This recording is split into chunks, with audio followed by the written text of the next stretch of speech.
जय श्री राम। सबसे पहले तो मैं माफ़ी मांगूंगी क्योंकि मैं ये तीसरा वीडियो जो है जनकपुर का, ये मैं बहुत देर के बाद, बहुत अंतराल के बाद पोस्ट कर रही हूँ, क्योंकि मैं अपने माता पिता के पास थोड़े दिनों के लिए चली गई थी और उसके बाद आने के बाद फिर से नए सिरे से ये तीसरा वीडियो हमारे रामायण यात्रा का मैं पोस्ट करने जा रही हूँ। नवंबर को हम जनकपुर पहुँचे, जहाँ पर रेलवे स्टेशन पर ही एक बहुत ही सुंदर प्रदर्शित किया गया था, जिसमें राजा जनक हल चला रहे हैं और सीता जी का वहाँ पर से प्राकट्य हुआ।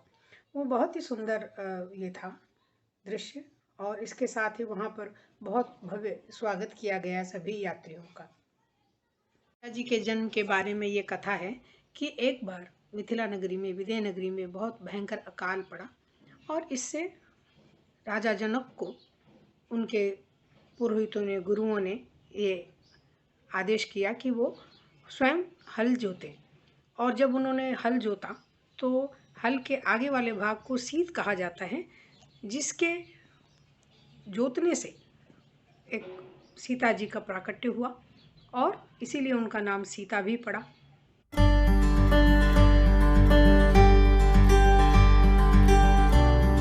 इसके साथ ही सीता जी का राजा जनक ने और पत्नी सुनैना ने उनका पालन पोषण किया। सीतामढ़ी बिहार में स्थित है, जहाँ रेलवे स्टेशन पर हम उतरे और वहाँ पर रेलवे स्टेशन पर हमारा सभी यात्रियों का भव्य स्वागत किया गया। इसे बसों के द्वारा हम जनकपुर की ओर रवाना हुए, जो कि नेपाल में स्थित है।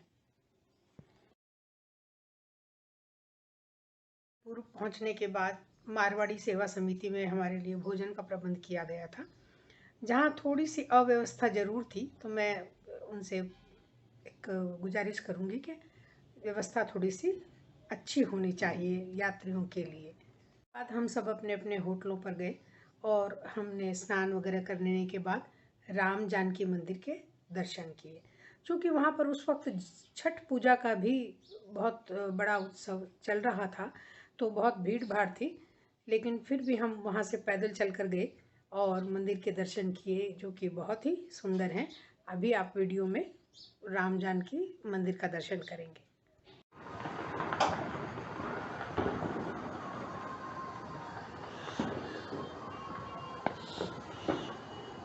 जनकपुर मिथिला राज्य की राजधानी है।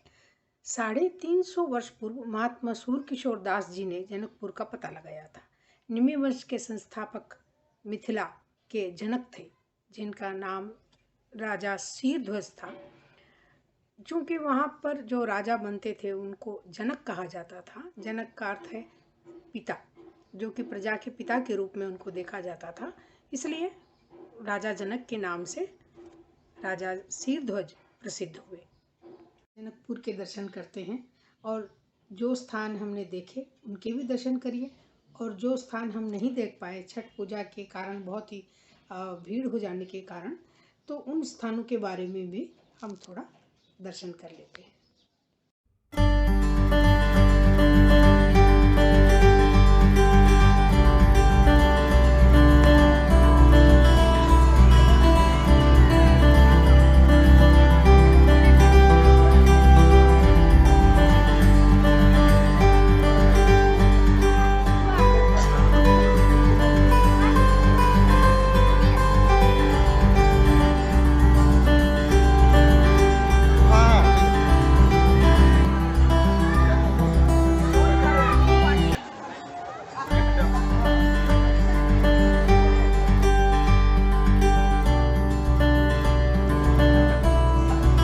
राजा जनक के पास भगवान शिव जी का दिया हुआ पिनाक धनुष था।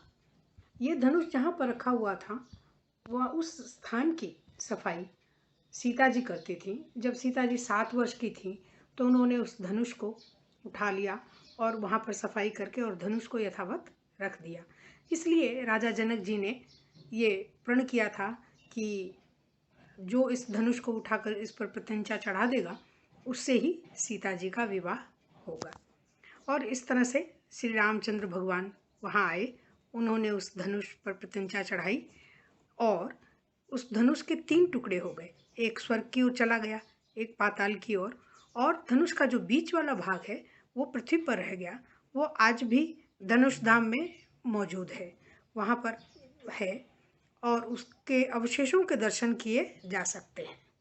रामचंद्र जी श्री सीता जी का सुंदर सा विवाह मंडप है, और इस विवाह मंडप में सभी राजा जनक, उनकी पत्नी, उनके भाई की पत्नी, श्री राम भगवान, श्री सीता जी, राजा दशरथ जी, विश्वामित्र मुनि, वशिष्ठ जी, इनके बहुत ही सुंदर झांकी प्रस्तुत की गई है जहाँ पर रामचंद्र जी का विवाह हो रहा है।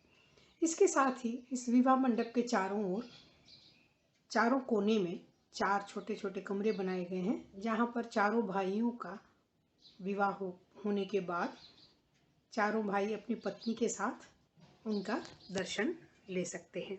इस तरह से बहुत सुंदर ही दर्शन भगवान के विवाह का है।